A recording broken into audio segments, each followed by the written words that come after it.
yang tepat.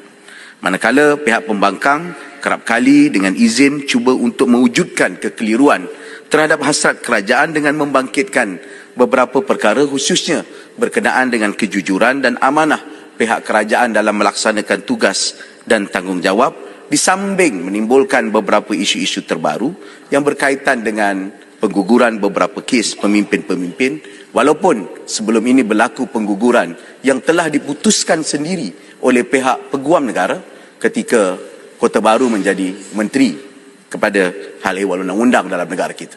Malahan dalam kenyataan yang melibatkan 46 kes yang digugurkan, beliau secara jelas menyatakan ia ada dalam konstitusi negara dan ini hak kepada menteri ataupun kepada peguam negara. Dan hal ini saya percaya semalam apabila rakan-rakan membangkitkan bahawa ada keperluan untuk dibincangkan bagaimana pemisahan kuasa. Isunya di sini ialah berkaitan dengan pemisahan kuasa di antara pendakwaan dan juga peguam negara. Dan proses ini harus kita lakukan dan saya menggesa pihak kerajaan untuk melaksanakan dengan segera. Saya melihat Menteri Undang-Undang telah memberikan ataupun melakukan mesyuarat pertama prosesnya untuk melakukan pemisahan ini. Dan kalau ia tidak diadakan, siapa pun jadi pemerintah akan berlaku kes-kes seperti ini yang melibatkan kawan saya di Semporna juga merasai kerana selepas pengguguran kes tersebut berlaku perpindahan beberapa wakil rakyat dan juga berlaku perpindahan kerajaan negeri dan terpaksa diadakan pilihan raya negeri Sabah yang telah menyebabkan proses pilihan raya kita sedikit berkurangan. Jadi saya percaya isu yang dibangkitkan bukan hanya spesifik kepada satu dua perkara, kerana ketika Perikatan Nasional jadi kerajaan pun ada mereka yang telah digugurkan pendakwaan atas keputusan daripada peguam negara atas alasan-alasan yang tertentu. Justru saya percaya proses jawatankuasa instruksi institusi juga wajar diadakan secara live telecast ataupun diadakan secara pendengaran awam yang boleh didengari oleh rakyat kerana ia telah menjadi isu rakyat. Terima kasih Yang Berhormat Tuan Bak.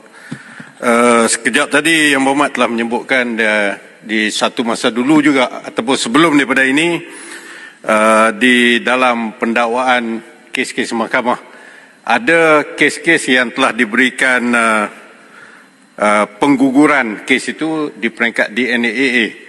Boleh Yang Berhormat beri satu contoh kes yang telah digugurkan dalam tahun 2020 sehingga 2022 yang seumpama kes yang melibatkan Yang Berhormat Bahagian Datuk, khususnya pengguguran kes itu di peringkat pembelaan, defense case. Boleh bagi contoh-contoh kes itu? Terima kasih. Mungkin keadaannya tidak sama secara spesifik, tapi kalau kita lihat, sabar. Kalau kita lihat pendakwaan ataupun kes yang terlibat juga berlangsung semenjak daripada 2020 dan ia melibatkan kes rasuah dan juga pengubahan wang haram. Dan selepas daripada itu, maksud saya isu yang kita nak bangkitkan di sini bukan dibangkitkan tentang soal kes yang melibatkan prima facie dan sebagainya.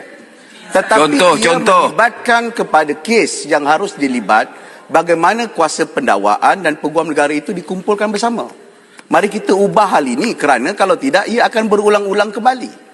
Dan ia dibangkitkan juga oleh Kota Baru. Boleh.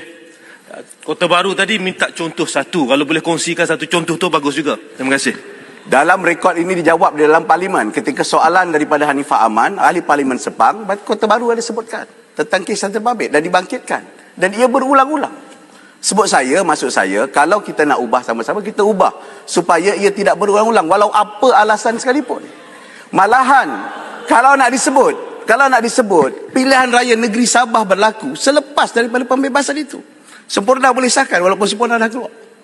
Ada gambar beberapa pemimpin-pemimpin kerajaan pada ketika itu melawan dan berlaku perpindahan ahli-ahli Dewan Negeri kepada pimpinan yang rapat dengan Perikatan Nasional pada ketika itu.